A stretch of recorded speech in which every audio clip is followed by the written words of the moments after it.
Les îlots immersifs peuvent être identifiés comme un format minimal d'enseignement bilingue.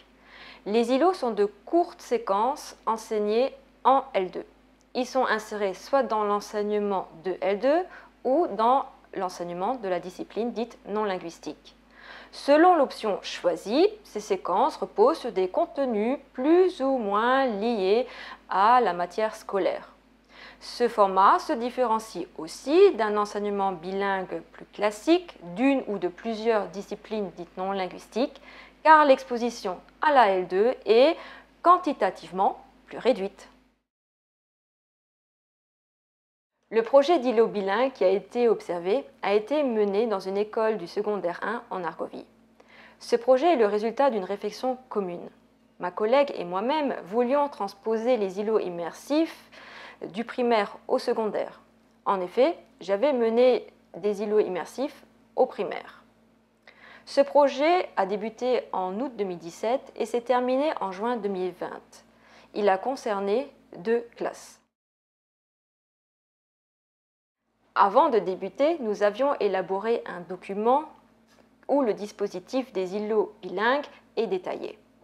Ce dispositif s'appuie sur des éléments du curriculum existant.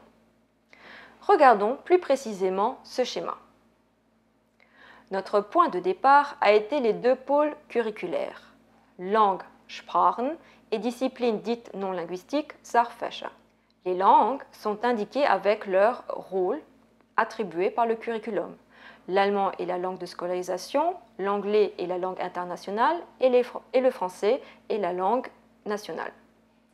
Ma collègue enseignait l'anglais et j'enseignais moi-même le français dans ces 2 classes. Les disciplines non linguistiques sont mentionnées, l'histoire et la géographie, avec le temps horaire par semaine. Ma collègue faisait des îlots en anglais dans ses leçons de géographie et j'en faisais en français dans les leçons d'histoire. Les îlots ont donc pris place dans les disciplines dites non linguistiques.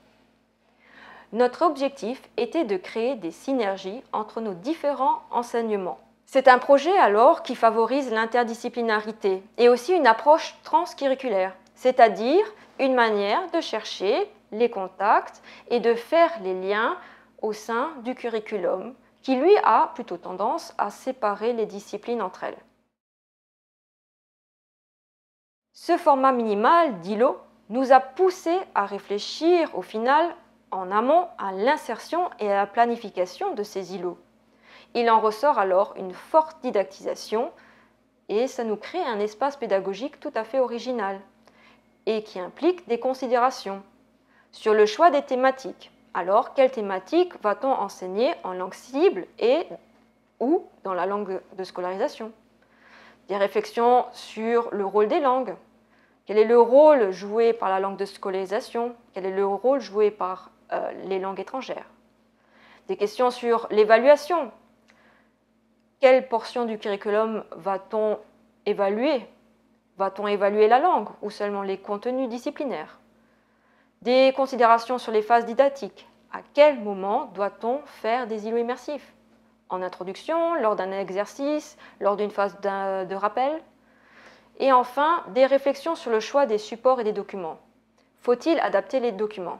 Si oui, comment?